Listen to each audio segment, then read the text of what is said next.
Bismillahirrahmanirrahim. Assalamualaikum warahmatullahi wabarakatuh. Suara saya terdengar, Bapak dan Ibu yang saya hormati, ikhwan akhwat semuanya?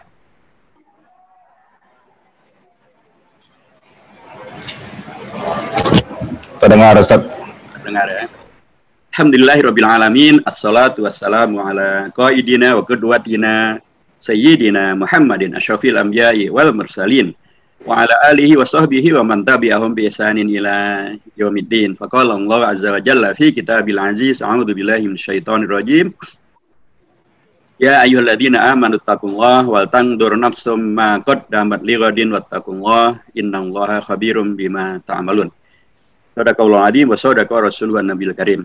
Yang saya hormati Ahirik dan seluruh Yada pimpinan Partai Keadilan Sejahtera di Pancoran, serta para ustadzah-ustadzah yang hadir dalam kegiatan sosialisasi pada siang hari ini bersama dengan DPC PKS.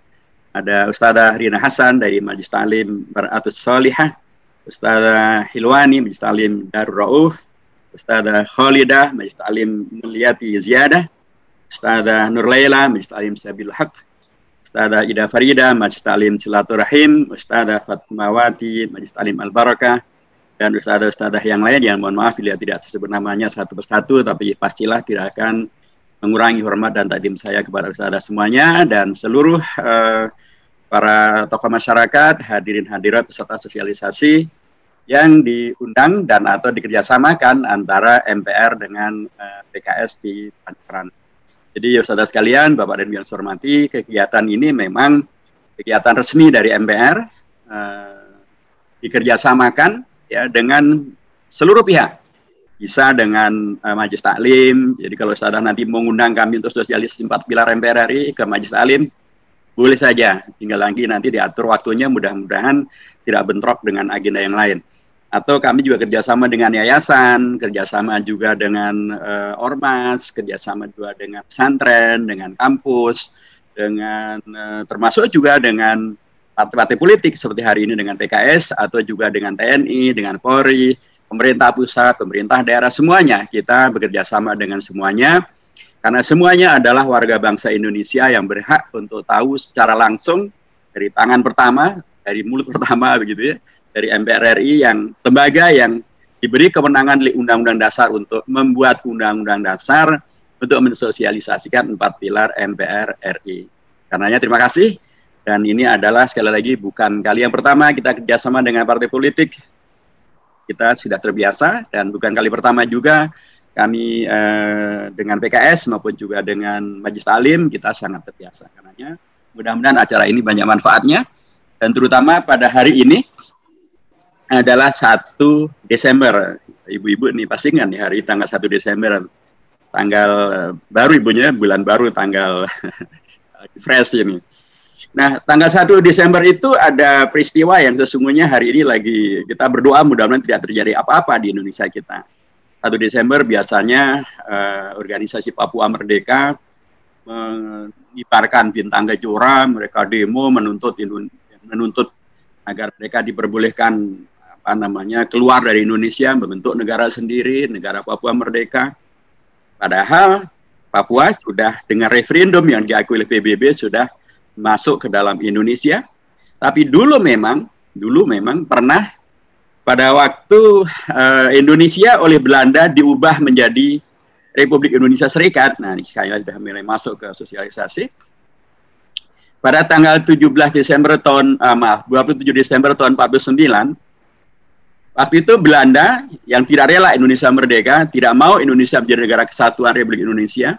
Mereka terus mengganggu Indonesia, mereka terus menyerang Indonesia, menahan presiden dan wakil presiden, dan kemudian menyelenggarakan konferensi meja bundar di Den Haag di Belanda tanggal 27 Desember tahun 49 yang memutuskan bahwa Indonesia yang diakui oleh Belanda adalah bukan NKRI, tapi adalah Republik Indonesia Serikat. Republik Indonesia Serikat itu adalah sebuah republik yang sistemnya adalah federal, ada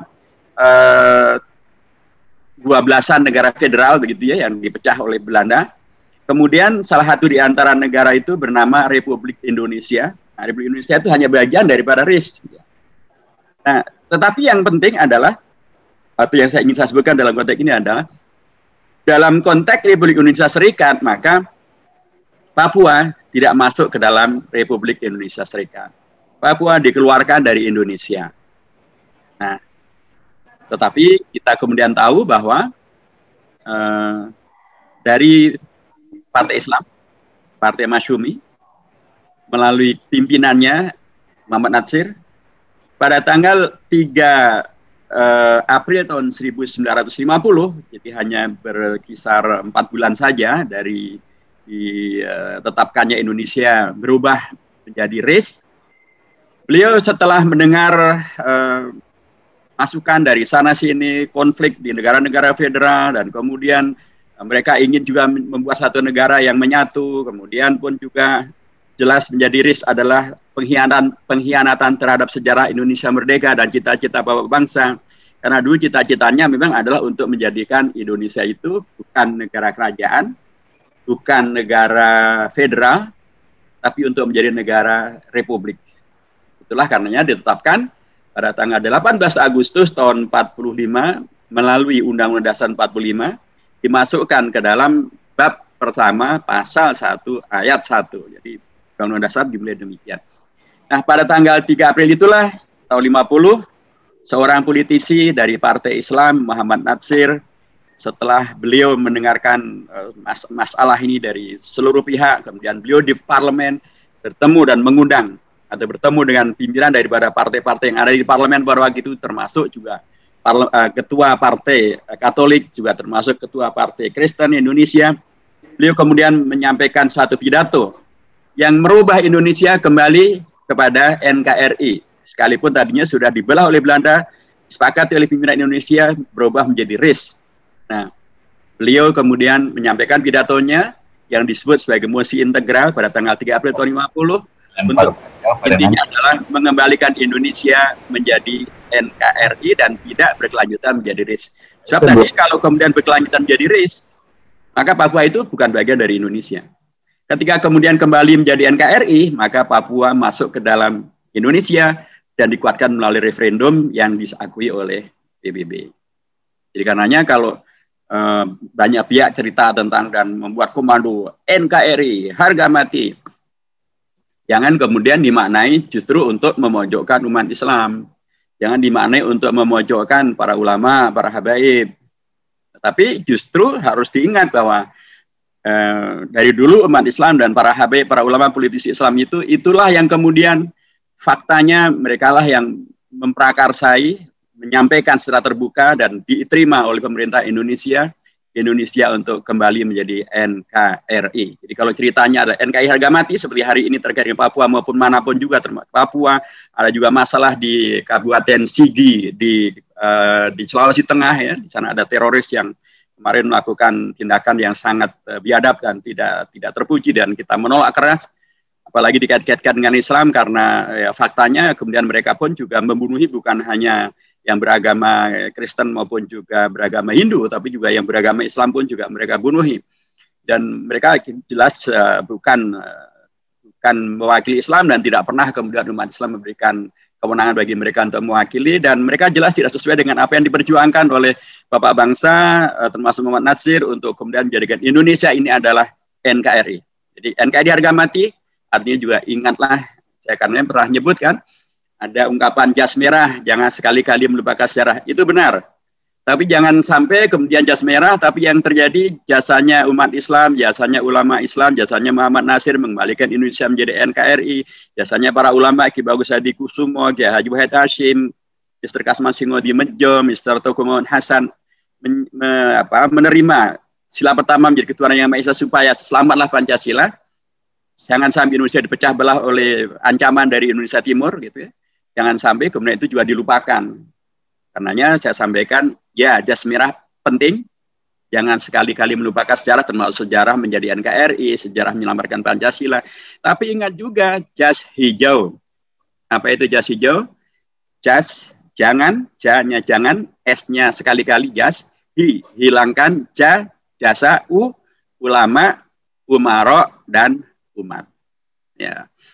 Ulama ulama dalam bidang syariah, dalam bidang fikih seperti Kiai Haji Wahid Hasyim, Kiai Haji Karim Mudzakkir, yang membidani lahirnya Piagam Jakarta, yang membidani lahirnya pembukaan Undang-Undang Dasar melalui anggota panitia 9, termasuk Ki Bagus Hadi Kusumo, Kiai Haji Wahid Hasyim, Mr. Kasman Singon Dimejo, dan kemudian Mr. Tuku Muhammad Hasan, yang para ulama-ulama yang terlibat di dalam keanggotaan PPKI dan menyelamatkan Pancasila tadi itu. Jadi, dan tadi Muhammad Natsir yang adalah ulama tapi sekaligus politisi, ya, ulama dalam bidang syariah dan ulama dalam bidang politik yang kemudian menyelamatkan Indonesia menjadi NKRI kembali. Jangan lupakan juga jasa para umaro. Karena umaro di situ ada paling tidak ada 3 sultan. Karena Indonesia sebelum Indonesia merdeka itu kan sesungguhnya terdiri dari begitu banyak kerajaan-kerajaan Islam. Nah, ada juga kerajaan-kerajaan yang lain, tapi kerajaan Islam itulah yang dominan. Ada kerajaan Islam di Sumatera Barat, di Aceh, di Riau, gitu ya, di Medan, di Palembang, ya, termasuk juga di Jawa Barat, di Cirebon, ya, termasuk juga di Jogja, di Solo, termasuk juga Kalimantan, ya, Pontianak dan lain sebagainya. Nah, kerajaan-kerajaan Islam itu ketika kemudian Indonesia merdeka, para sultan tanpa ada perang, tanpa ada diperangi, tanpa ada dipaksa begitu ya. Mereka kemudian secara sukarela bergabung dengan Indonesia. Padahal dulu kerajaan Mataram misalnya itu dihadirkan melalui perang. Dipertahankan melawan penjajah Belanda juga dengan perang. Tapi ketika Indonesia merdeka, si Sultan Hamengkubuwono ke-9 pada waktu itu tanpa ada tanpa ada janji-janji, tanpa ada diperangi, tanpa ada dipaksa, beliau kemudian secara kenegarawanannya bergabung dengan Indonesia dan menyerahkan kedaulatan dalam tanda kutip ya, tanah-tanah kerajaan kepada Indonesia dan mendukung NKRI Indonesia Merdeka, dan bahkan bukan hanya bergabung. Beliau yang gelarannya luar biasa, gelaran beliau adalah Sinopati Ngalogo Ngabdurrahman Sayyidin Panotogomo Khalifatullah ing Tanah Jawa. Gelar yang luar biasa, khalifah di Tanah Jawa. Karena beliau bergabung dengan Indonesia Merdeka, menyerahkan kedaulatannya kepada Indonesia, kedaulatan teritorialnya kepada Indonesia, dan politiknya juga demikian. Bahkan beliau ngasih uang kepada Indonesia Merdeka. Luar biasa. Yang dikasih juga nggak sedikit, nggak hanya 1 juta, 2 juta, 100 juta. Yang beliau berikan adalah 6 juta gulden. Itu setara dengan sekarang uang sekitar 600 miliar rupiah. Ya, subhanallah. Ya, bisa kita bayangkan kalau sekarang nih ada suatu kerajaan mau bergabung, tanahnya diberikan, kedaulatannya diberikan, bahkan ngasih duit, Masya Allah, itu luar biasa. Mengapa itu diberikan? Supaya Indonesia yang baru merdeka ini bisa kemudian betul-betul menjadi negara yang kokoh dan kuat. Jadi negara yang kemudian merdeka dan kemudian karenanya bisa menggaji karyawannya, bisa mencetak uangnya sendiri, dan tidak kemudian bergantung dengan asing. Ada lagi sultan umaro yang lain, yaitu sultan yang bahkan ini masih keturunannya Rasulullah SAW. Habib. Tapi beliau dari jalur dari jalur Al-Hasan ibnu Ali bin Abi Thalib. Jadi jalurnya cucu-cucu Rasulullah itu nanti ada dari 2 jalur besar. Ada dari jalur Al-Hasan ibnu Ali bin Abi Thalib, sebenarnya sebagai Syarif. Ada yang melalui jalur Husain ibnu Ali bin Abi Thalib, sebenarnya sebagai Sayyid. Nah, para habaib itu dari 2 jalur ini. Ada yang dari jalur Al-Hasan, ada yang dari jalur Al-Husain, gitu ya. Nah, ada para habaib dari jalur Al-Hasan ibnu Ali bin Abi Thalib menjadi Syarif. Misalnya Sultan Pontianak. Itu nama beliau adalah Sultan Abdul Hamid Al-Qadri kedua. Sultan Syarif Abdul Hamid atau Sultan Syarif Hamid II atau Sultan Syarif Abdul Hamid Qadri II, Sultan Kerajaan Pontianak. Begitu Indonesia merdeka, kesultanan yang sudah berumur juga tidak kurang dari 3 abad ini, kemudian bergabung dengan Indonesia merdeka, menyerahkan kedaulatan pada Indonesia merdeka, dan bahkan juga membantu Indonesia merdeka dengan 300-an meriam dan pucuk senjata untuk membantu Indonesia mempertahankan kemerdekaan.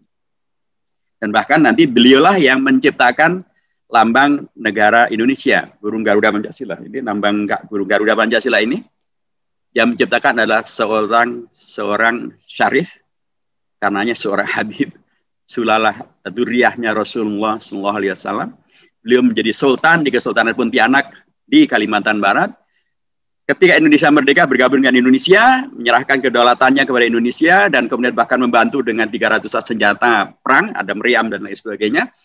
Dan nanti beliau yang menciptakan lambang negara, burung Garuda Pancasila pada tahun 1950. Jadi, aneh kalau kemudian memang ada yang memuji para habaib gitu ya. Para habaib yang punya jasa yang luar biasa bagi Indonesia, termasuk menciptakan lambang Garuda Pancasila ini. Termasuk ibu-ibu ataupun saudara sekalian mungkin masih hafal nih lagu yang kemudian selalu dimunculkan pada saat kita memperingati 17 Agustus Indonesia Merdeka. Ada 2 lagu yang selalu dinyanyikan di sana. Ada 2 lagu ini begitu luar biasa, membuat kita begitu bersemangat, tapi sekaligus juga begitu khusyuk untuk mencintai dan menerima Indonesia Merdeka. 2 lagu itu, satu adalah lagu berbentuk lagu perjuangan Mars gitu ya, namanya lagu Hari Merdeka, dan yang kedua adalah himne yang buat kita bertafakur, merenung, namanya judulnya lagu Syukur. 2 lagu ini diciptakan tahun 45 dan tahun 46 ketika Indonesia akan merdeka dan awal merdeka. Biasanya kemudian disebutnya hanya dengan ungkapan Ha Mutahar. Ha Mutahar. Ha itu kadang-kadang ada yang menyebut sebagai Haji, ada yang menyebut sebagai bahkan Hans gitu. Padahal beliau sesungguhnya adalah Ha itu adalah Habib Muhammad bin Hussein Al-Mutahar. Al-Mutahar itu sama juga dengan As-Saggaf, sama juga dengan Al-Jufri, sama juga dengan As-Saggaf gitu ya. Itulah salah satu tanda marga dari habaib, dari sulalah Rasulullah. Masih hafal ibu bapak dan rekan semuanya 2 lagu ini? 17 Agustus tahun 45. Kalau orang Madura biasanya nyanyi begini. 16 Agustus tahun 45. Ya, betul atau betul? Ya, mungkin dikatakan salah. Atau orang Madura, betul. 16 Agustus tahun 45. Betul atau betul? Betul kata orang Madura. Karena lanjutannya begini, 16 Agustus tahun 45, besoknya hari kemerdekaan kita. Ya besoknya, tanggal 17 juga kan. Orang Madura memang banyak guyonannya gitu ya, kecuali yang tidak guyonan, gitu. Ada juga soalnya yang tidak guyonan. Oke. Saya mengatakan bahwa yang menciptakan lagu 17 Agustus yang demikian heroik itu, cinta kepada Indonesia itu adalah seorang Habib Muhammad bin Hussein Al-Mutahar. Sekalipun populer hanya disebut ya Ha Mutahar. Ha itu adalah Muhammad bin Hussein Al-Mutahar. Juga yang menciptakan lagu himne syukur, supaya kita mensyukuri Indonesia merdeka ini, menerimanya sebagai suatu realita yang kemudian diterima oleh para habaib, diciptakan lagu supaya kita umat Islam mencintainya, supaya bangsa Indonesia mencintainya. Lagu himne syukur kan juga demikian dahsyatnya. Dari yakinku teguh, hati ikhlasku penuh, ila akhir himne. Begitu luar biasa. Nah, yang menciptakan 2 lagu ini adalah ulama Habib. Supaya dengan cara itu maka umat Islam ya, bangsa Indonesia ini menerima Indonesia merdeka itu dengan semangat, tapi juga dengan penuh cinta. Cinta dalam konteks syukur, karena memang Indonesia merdeka disepakati oleh bapak bangsa yang terhimpun di dalam Panitia 9. Kemerdekaan Indonesia itu bukan karena pemberian Jepang, bukan karena pemberian Belanda, bukan karena pemberian Uni Soviet untuk menjadi komunis. Bukan. Tapi adalah atas berkat rahmat Allah yang Maha Kuasa dan didorongkan oleh keinginan yang luhur supaya berkehidupan berkebangsaan yang bebas. Itulah. Karenanya wajarnya memang Indonesia diisi dengan yang sesuai dengan kesadaran itu, yaitu dengan yang membawa kepada kesyukuran, membawa kepada terjaganya berkah barokah daripada Allah Subhanahu wa taala, dan terus dilakukan dengan cara yang sepenuhnya niat yang baik, yang menghadirkan kepada niat yang luhur, bukan niat yang jahat, yang konspiratif, niat yang kemudian menang-menangan dan kemudian bahkan menghadirkan tragedi dan menghadirkan musibah-musibah. Nah, saya melanjutkan. Tadi ada Sultan Syarif Abdul Hamid Al-Qadri kedua di Pontianak. Ada lagi satu lagi yang saya sebut. yaitu sultan yang juga syarif, karenanya juga Habib, keturunannya Rasulullah dari Jalul Al-Hasan Ibn Ali bin Abi Thalib, dari kerajaan Siak Indragiri atau istilah Indrapura ya, di Riau. Nama beliau sekarang diabadikan menjadi nama lapangan terbang internasional di Pekanbaru. Nama beliau adalah Sultan Syarif Qasim kedua. Sultan Syarif Qasim kedua ini begitu Indonesia merdeka, beliau menyerahkan ya seluruh kerajaan, tanah, bahkan mahkota beliau dari intan berlian dari emas itu, beliau serahkan semuanya kepada Indonesia merdeka. Pada ini kerajaan lagi-lagi juga sudah umurnya berabad-abad, dulu dipertahankan melalui perang, melalui penjajah Portugis, penjajah Belanda. Begitu Indonesia merdeka, diserahkan kerajaan itu dengan tanahnya amat sangat luas, kerajaan Siak Indragiri, Indrapura, kerajaan terbesar di masanya. Dan bahkan bukan hanya mahkota raja yang diberikan kepada Indonesia, beliau memberikan uang cash kepada Indonesia. Berapa? Berapa enaknya kira-kira? Hanya 1,3 juta gulden, setara dengan 1,3 triliun rupiah. Oh, luar biasa. Mana ada sekarang?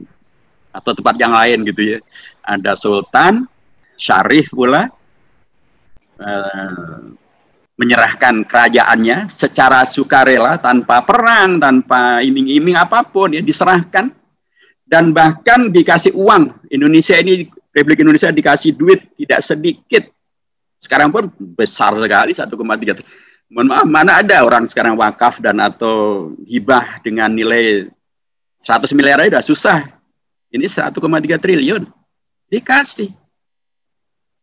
Tentu harapannya adalah agar Indonesia ini betul-betul seperti yang mereka bayangkan, menghadirkan betul-betul cita-cita Indonesia mereka, menghadirkan negeri yang adil, makmur, bersatu, berdaulat, melindungi seluruh tumpah darah, merealisasikan keyakinan tadi bahwa kemerdekaan ini adalah atas berkat rahmat Allah yang Maha Kuasa. Jadi itulah para umaro ya. Karenanya saya katakan tadi jangan jadi jas hijau, jangan sekali-kali hilangkan jasa ulama baik dari jalur Ormas, NU atau Muhammadiyah, PUI, Persis, dan lain sebagainya, maupun ulama dari jalur partai politik seperti Haji Agus Salim, Haji Habib Kusnojo Krusyoso di Partai Syarikat Islam, maupun juga di Partai Masyumi seperti Kiai Haji Wahid Hashim, Kiai Haji pada masanya tentu, dan Muhammad Natsir. Dan itu juga menegaskan kembali bahwa melalui jalur partai politik pun seperti yang PKS lakukan pada siang hari ini, kita tetap bisa juga menumbuh kembangkan, menumbuh suburkan cinta pada Indonesia, menumbuh kembangkan, menumbuh suburkan pemahaman kita akan relasi peran umat Islam untuk Indonesia, memajukan Indonesia, memerdekakan Indonesia, mempertahankan kemerdekaan Indonesia, mempertahankan Pancasila, mempertahankan NKRI. Partai politik bisa melakukan peran itu, tapi itu tidak akan bisa dilakukan kalau tadi kita menghilangkan jasa para ulama. Karena kalau sudah dihilangkan, berarti kita tidak tahu bahwa ada jasa para ulama yang kemudian begitu luar biasa untuk Indonesia. Kalau kita tidak tahu, karena tidak mengetahui tentang adanya peran-peran itu, ya nggak mungkin kita mengenali. Kalau kita tidak mengenal, ya kan patahnya mengatakan tak kenal maka tak sayang. Ya kita tidak menyayangi. Kalau kita tidak menyayangi, mudah betul untuk kemudian diadu domba dengan sesama anak bangsa, diadu domba dengan tentara, dengan polisi, dengan negara, diadu domba untuk menghadirkan konflik tidak pernah berhenti terus-menerus. Dan yang paling akan dirugikan adalah Indonesia sendiri selain daripada umat Islam. Karenanya penting betul untuk mengenal ini supaya kita semakin menyayangi, dengan termasuk tadi mengenali tentang peran-peran luar biasa ya, dari partai politik maupun dari partai politik Islam maupun tokoh-tokoh umat Islam, termasuk para umaro Islam untuk tegaknya Indonesia merdeka, menyatu, bersatu, berdaulat, termasuk Papua bersama dengan Indonesia ketika menjadi NKRI, karena ketika menjadi RIS, Papua di luar dari Indonesia.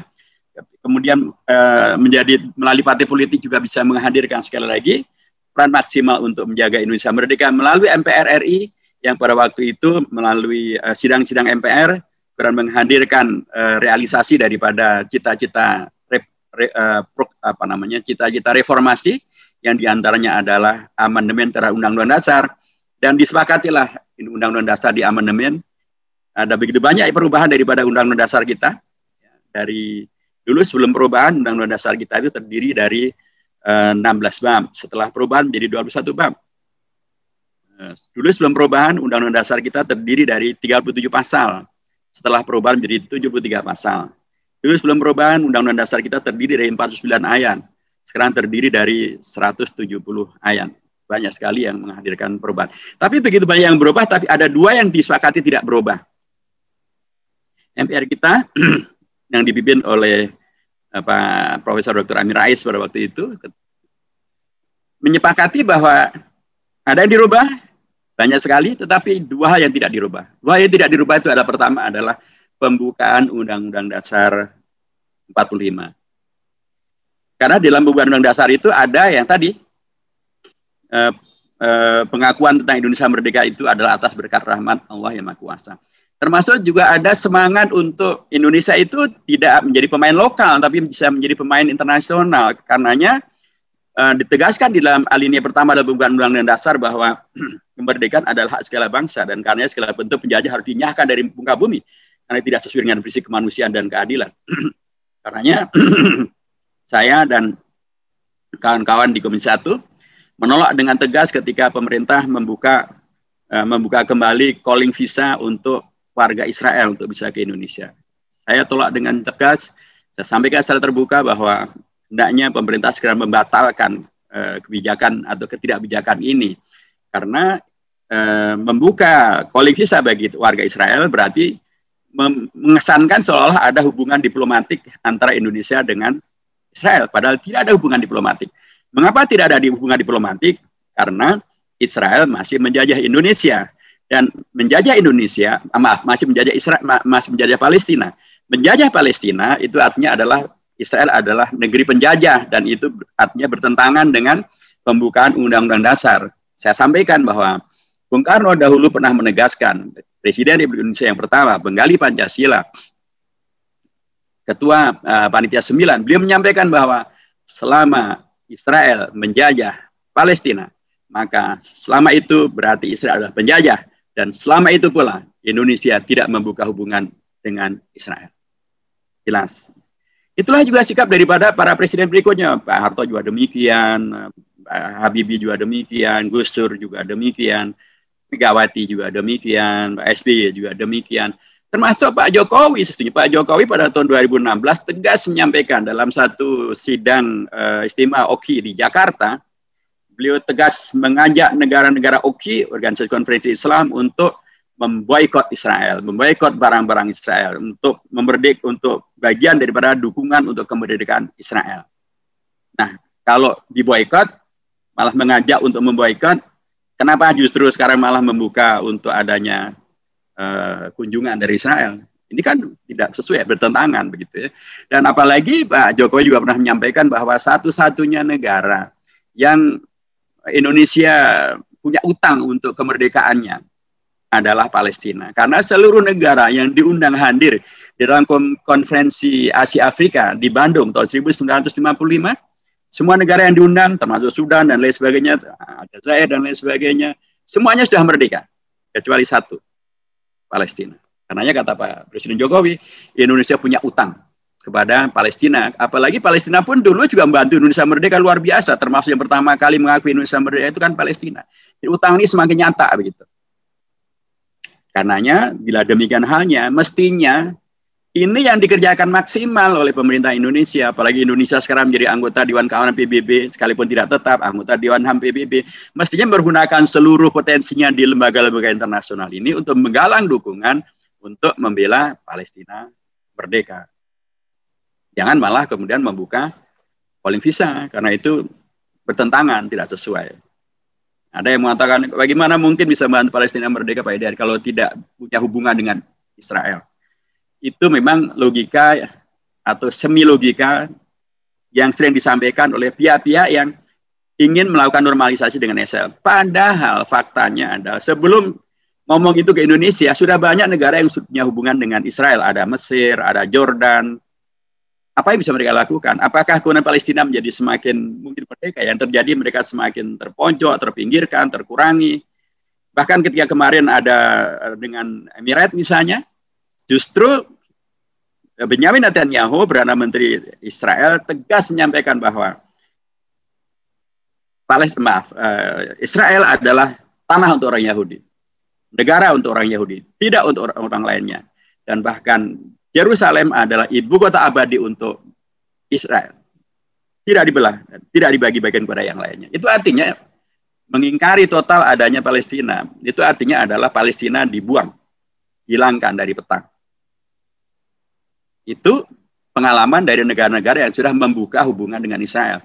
Terus Indonesia mau dibohongin. Seolah-olah tadi hanya bisa kalau punya hubungan, nyatanya yang sudah punya hubungan tidak bisa apapun. Apalagi Indonesia yang sesungguhnya mempunyai jati diri yang sangat kuat, yang dipatrikan di lingkungan Undang-Undang Dasar, yang dinyatakan oleh MPR tidak bisa diganti. Itu artinya adalah sesuai dengan pernyataan Bung Karno, ya Indonesia harus berada dalam posisi yang demikian itu. Itu yang tidak dirubah. Termasuk yang tidak dirubah adalah alinea keempat, karena di sana ada Pancasila. Jadi Pancasila ini Bapak dan Ibu yang saya hormati mengalami beragam fase pembahasan ya. Ketika pertama kali dibahas adalah ketika dibentuklah Badan Penyelidik Usaha Persiapan Kemerdekaan Indonesia, BPUPK. Ketuanya Dr. Wardiman Rajiman Bediodiningrat.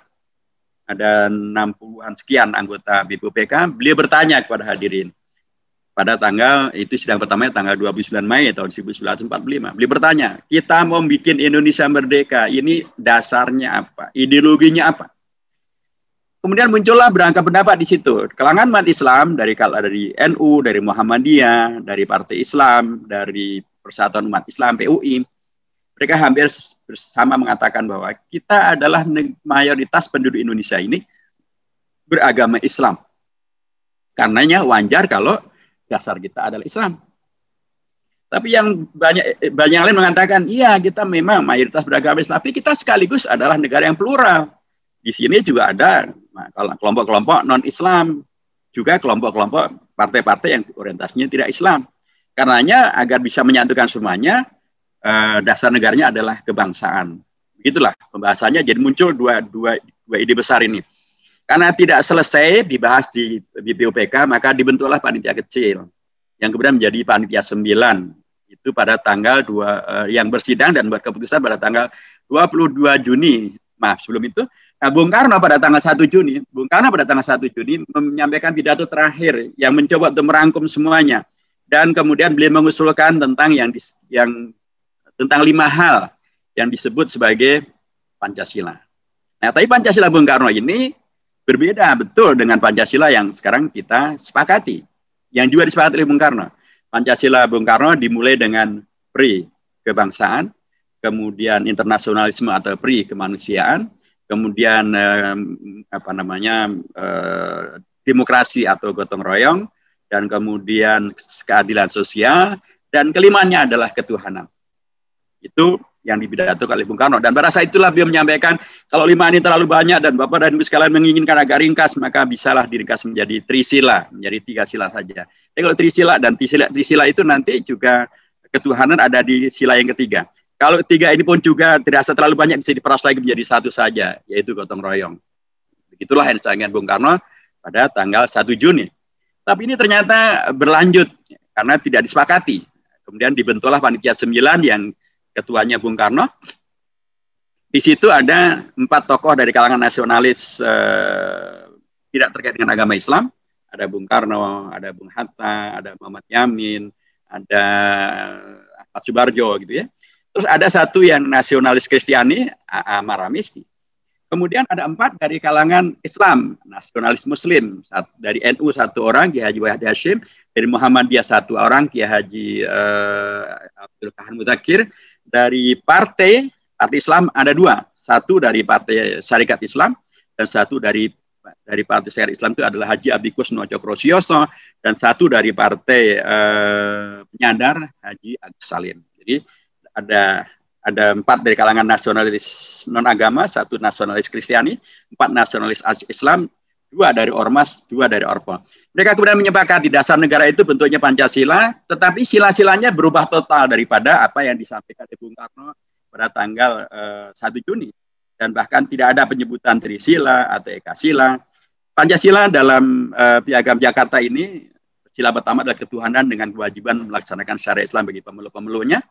Sila kedua, ketiga, keempat, kelima sama dengan yang kita hafalkan sekarang, yang final tanggal 18 Agustus, kemanusiaan adil dan beradab, persatuan Indonesia, kerakyatan dipimpin oleh hikmat, kebijaksanaan dan persatuan perwakilan, dan keadilan sosial bagi seluruh rakyat Indonesia. Ini tanggal 22 Juni. Yang ketika Indonesia diproklamasikan tanggal 17 Agustus, inilah Pancasilanya. Tetapi pada sore hari, 17 Agustus sore, ada utusan dari Indonesia Timur yang mempermasalahkan kesepakatan ini, dan mereka bahkan mengancam kalau 7 kata dalam piagam Jakarta di sila pertama itu tetap ada, maka mereka merasa seolah-olah dilakukan diskriminasi, dan karenanya mereka tidak merasa bagian dari Indonesia, mereka akan keluar dari Indonesia. Tentu ini masalah serius yang penting untuk disikapi dengan serius juga.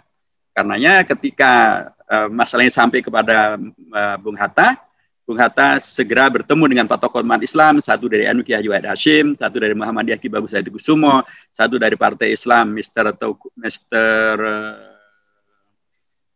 Asman Singodimedjo, satu dari tokoh dari Aceh, dari Indonesia Barat, Mr. Tauku Muhammad Hasan. Dan kemudian dibahaslah itu pada tanggal 18 Agustus disepakati menerima keberatan tadi itu supaya Indonesia tetap bersatu, supaya tidak pecah, supaya Pancasilanya bisa merekatkan warga bangsa Indonesia. Maka diterimalah keberatan itu dan diusul dalam sebuah pendekatan baru menjadi ketuhanan yang Maha Esa. Ketuhanan yang Maha Esa, tapi sekaligus para ulama Ki Bagus Hadikusumo, pimpinan Muhammadiyah, termasuk nanti disetujui oleh kalangan NU bahwa yang dimaksudkan dengan yang Maha Esa adalah tauhid, adalah akidah. Dengan demikian maka syariah itu basisnya adalah kepada akidah. Jadilah ini Pancasila yang final, Pancasila 18 Agustus. Nah, itu dinyatakan tidak bisa dirubah. Karenanya wajar ketika kemarin ada yang mencoba untuk mengutak-atik Pancasila dengan memunculkan Trisila, Ekasila dalam rancangan Undang-Undang HIP, haluan ideologi Pancasila. Wajar bila ya kami di PKS di DPR menolak gitu ya. Wajar bila kemudian juga NU juga menolak, Muhammadiyah menolak, MUI menolak, ormas-ormas Islam semuanya menolak, termasuk juga PA 212 menolak, FPI juga menolak, termasuk ormas keagamaan non-Islam dari PGI, KWI, Permabudi, PDHI, Parisada Hindu Dharma, dan Matakin, semuanya menolak. Termasuk Pemuda Pancasila juga menolak, termasuk kalangan Legiun Veteran juga menolak. Karena merubah Pancasila menjadi Trisila, Ekasila, atau bisa dirubah menjadi ketuhanan yang ketuhanan saja, atau ketuhanan yang berkebudayaan, atau ketuhanan dengan dasar kemanusiaan dan beradab sebenarnya ada dalam konsep RUHIP itu memang tidak sesuai dengan apa yang disepakati oleh para founding fathers dalam konteks final Pancasila kita, Pancasila 18 Agustus, dan tidak sesuai dengan keputusan MPR untuk menjadikan pembukaan Undang-Undang Dasar itu final, tidak bisa dilakukan perubahan. Jadi MPR memastikan perubahan Undang-Undang Dasar itu, pembukaan Undang-Undang Dasar final, tidak bisa dilakukan perubahan, termasuk karenanya Pancasilanya Pancasila 18 Agustus itu final. Tidak bisa diubah-ubah menjadi Pancasila yang lain, tidak juga menjadi Pancasila 1 Juni yang bisa diperas menjadi Trisila maupun Ekasila. Itu satu yang tidak bisa dirubah. Yang kedua yang tidak bisa dirubah adalah bentuk negara kesatuan Republik Indonesia. Itu dipatrikan begitu ya di pasal 37 ayat 5, pasal yang terakhir, ayat yang terakhir, bahwa tentang bentuk negara kesatuan Republik Indonesia tidak bisa dilakukan perubahan. Nah, menarik sekali bahwa tadi saya sampaikan di depan bahwa yang menyelamatkan Indonesia menjadi NKRI setelah sebelumnya dirubah oleh Belanda menjadi RIS, kembali untuk menjadi NKRI supaya kembali kepada cita-cita Indonesia merdeka sebagaimana disepakati para bapak bangsa, yang kemudian mengembalikan itu adalah seorang tokoh dari Partai Islam, Partai Masyumi, di gedung DPR Republik Indonesia Serikat, dan kemudian selamatlah Indonesia kembali kepada apa yang dicita-citakan oleh para bapak bangsa menjadi NKRI. Nah, kemudian ketika MPR memutuskan untuk NKRI tidak bisa dirubah, lagi-lagi ketua MPR-nya adalah dari rumpun umat Islam. Dari waktu itu beliau adalah ketua MPR, Prof. Amin Rais, tapi beliau juga adalah merupakan koalisi dari Partai Amanat Nasional dan Partai Keadilan. Pada waktu itu partai kami namanya Partai Keadilan. Kemudian kami bergabung menjadi fraksi reformasi karena waktu itu Partai Keadilan tidak mencapai threshold sehingga kami harus bergabung menjadi satu yang baru namanya Fraksi Reformasi. Fraksi Reformasi itu ada PAN, ada PKS. Nah, ketua itu adalah ketua umum PAN memang ada Pak Amin Rais, tapi sekaligus beliau adalah ketua MPR dari Fraksi Reformasi. Jadi saya ingin mengatakan bahwa ketika kemudian Partai Islam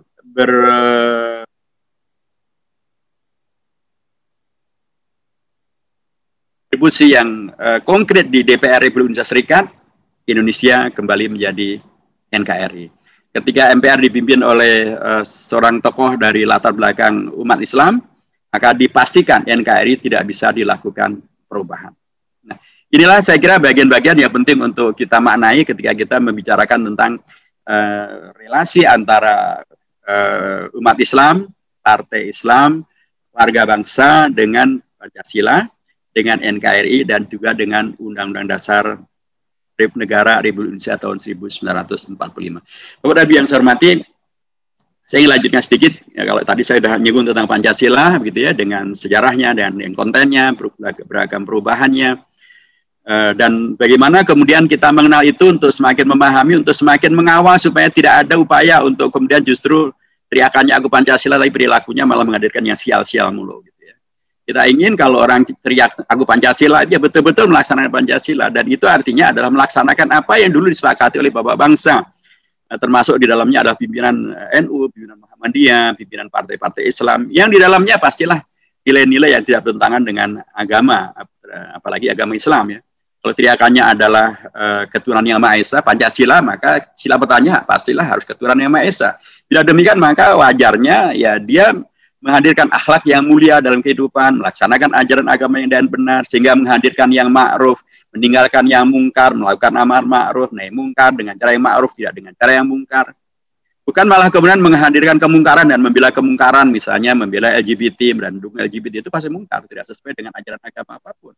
Atau kemudian membiarkan tumbuh kembangnya PKI misalnya, atau kemudian memberi ruang PKI untuk sampai pada tingkat menuntut Indonesia untuk meminta maaf kepada PKI misalnya, itu tentu tidak sesuai dengan sila pertama. Karena PKI jelas tidak sesuai dengan sila pertama dan tidak sesuai dengan sistem hukum di Indonesia. Karena sudah dinyatakan sebagai partai yang terlarang. Kalau kita teriakan kita adalah kemanusiaan adil dan beradab, maka ya harusnya negara memberikan contoh tentang bagaimana mengelola negara yang adil dan beradab. Tidak justru menghadirkan perilaku yang tidak adil dan juga tidak beradab, hukumnya tidak adil. Hanya kelompok tertentu yang dikuyok-kuyok atau orang Jawanya dipersekusi, sementara yang lain melakukan pelanggaran hukum, melakukan kerumunan, tidak dilakukan apapun gitu ya. Ataupun kalau dilakukan juga dengan cara yang amat sangat berbeda. Atau kemudian melakukan tindakan hukum yang kemudian menghadirkan rasa ketidakadilan gitu ya. Ada buronan KPK yang bisa hilang begitu ya. Tapi ada juga pihak yang kemudian dengan amat sangat mudah selalu distigma terkait dengan masalah-masalah semacam itu. Jadi saya ingin mengatakan kalau teriakannya adalah kemanusiaan yang adil dan beradab, maka harus betul-betul menghadirkan perilaku, kebijakan yang manusiawi, yang adil, yang beradab, supaya Indonesia kita, sila ketiganya ada persatuan Indonesia. Kalau kita persatuan Indonesia, maka orientasinya memang bagaimana menjaga persatuan ini, menjaga kesatuan ini, yang NKRI-nya tadi telah dihadirkan melalui perjuangan tokoh-tokoh umat bersama dengan tokoh-tokoh yang lain. Bagaimana itu dihadirkan? Supaya kemudian tidak terjadi justru pembiaran ya teriakannya NKRI, tapi dibiarkan terus-menerus terjadinya upaya untuk menghadirkan rongrongan, menghadirkan terorisme, menghadirkan separatisme dan lain sebagainya. Tentu tidak sesuai, dan atau apalagi membayar buzzer untuk kemudian membelah warga bangsa supaya kita terus konflik, supaya kita terus suudon, supaya kita terus saling memfitnah. Itu tentu tidak, semangatnya adalah persatuan Indonesia. Rakyat yang lebih hikmat misalnya dalam urusan perwakilan. Mestinya orientasinya adalah kita bagaimana keragaman-keragaman ini di Bhinneka Tunggal Ika itu dijadikan sebagai sarana untuk kita bisa berdialog, kita bisa berkomunikasi, kita bisa bermusyawarah. Perbedaan pendapat, perbedaan posisi ya, tidak kemudian mengharuskan kemudian pembelahan dan kemudian segala sesuatu di voting, segala sesuatu asal banyak. Seperti kasus tentang RUU-HIP itu kan sudah ditolak oleh dua fraksi ya, oleh PKS dan juga oleh Demokrat. Tapi kemudian ya karena banyak-banyakan ya dipaksakan dibawa ke paripurna, dipaksakan untuk kemudian menghadirkan sesuatu yang kemudian kita tetap menolaknya, dan ketika kemudian kita menolak ya, kemudian yang terjadi adalah tadi masyarakat juga menolak, dan sekarang pun juga RUU itu tidak bisa dilanjutkan. Jadi harusnya memang yang terjadi adalah musyawarah mufakat, musyawarah ya, tidak sekedar voting-votingan banyak-banyakan. Orientasi untuk hanya sekedar voting banyak-banyakan adalah tidak sesuai dengan sila yang keempat. Dan apalagi keadilan sosial bagi seluruh Indonesia. Kalau kita betul-betul orientasi adalah keadilan sosial bagi seluruh Indonesia, ya betul-betul haruslah kemudian bangsa ini terbebaskan dari utang. Jangan kemudian malah utangnya semakin menggunung, tapi kemudian keadilan kesejahteraan bagi rakyat juga tidak jelas gitu ya. Utangnya semakin membanyak, tapi kemudian ya hanya sekelompok kecil saja yang kemudian mendapatkan fasilitas dan atau mendapatkan keuntungan dari investasi yang dibuka oleh negara. Dan sekali lagi, ketika kemudian kita memahami Pancasila dengan utuh dan dengan kacamata sejarah yang baik, maka akan menghadirkan kita yang mencintai Indonesia ini untuk kemudian apakah melalui partai politik atau melalui kegiatan-kegiatan sosial yang lain untuk kemudian bisa mengawal, mengkoreksi agar kemudian perjalanan bangsa ini tidak keluar dari sejarah dan tidak keluar dari cita-cita Indonesia yang merdeka itu.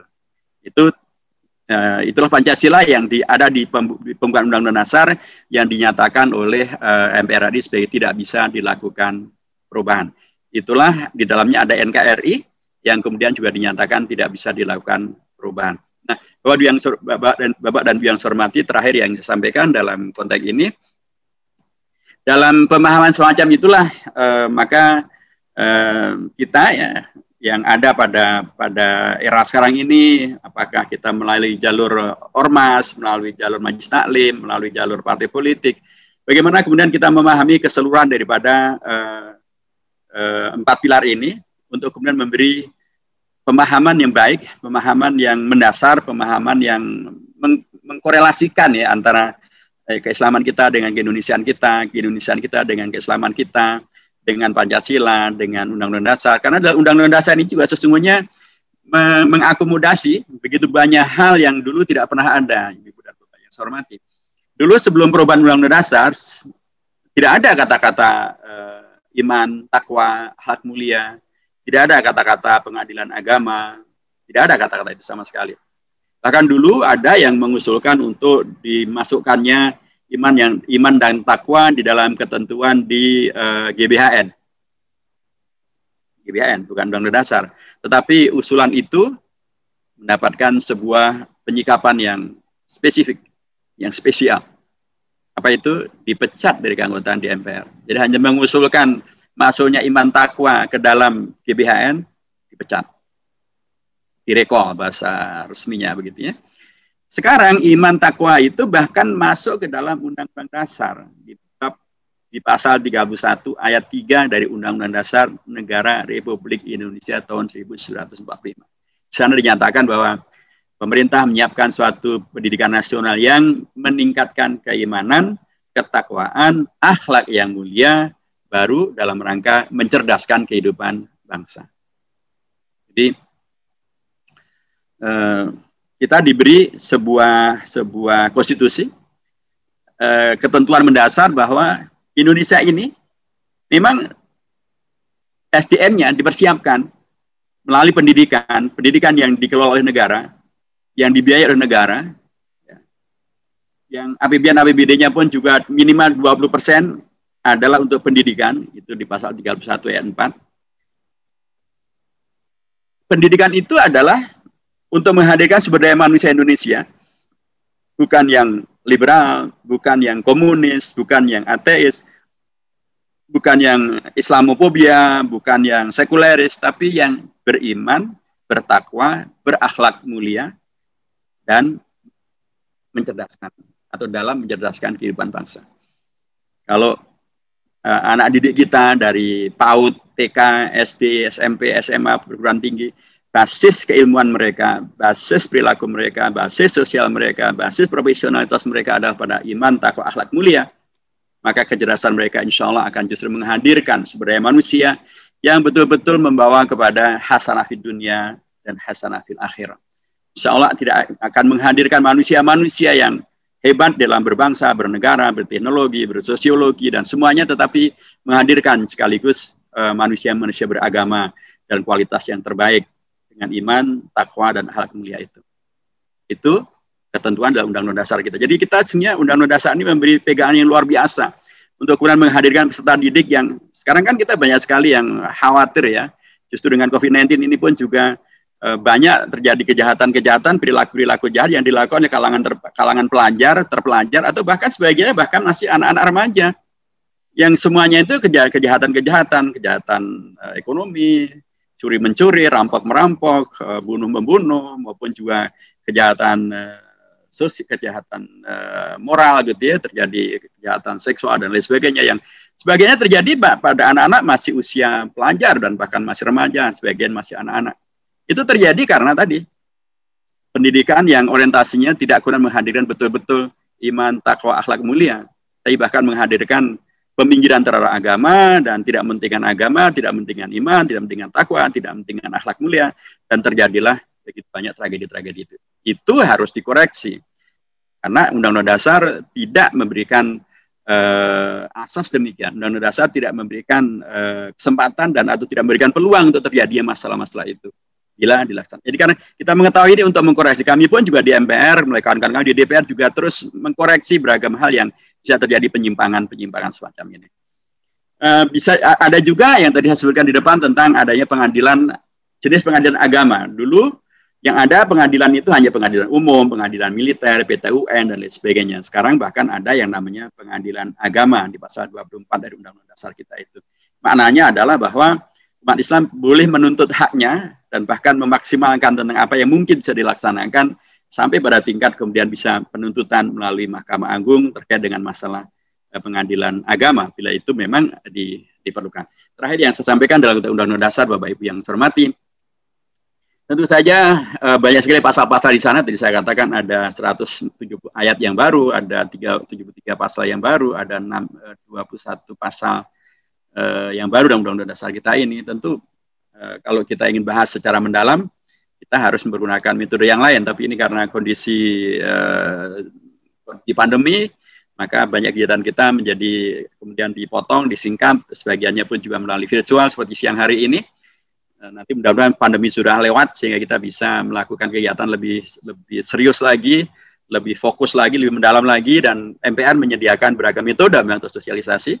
Ada juga metode untuk training for trainers untuk para yang sudah advance. Kita bisa 3-4 hari di sana. Ada juga sosialisasi dengan metode outbound, bisa 3-4 hari. Ada juga sosialisasi dengan cara yang lain. Jadi itu banyak cara yang bisa dilakukan karenanya. Dan ini adalah salah satu cara. Mudah-mudahan ada manfaatnya dan bisa kita lanjutkan untuk waktu yang akan datang. Jazakumullah khairan. Assalamualaikum warahmatullahi wabarakatuh.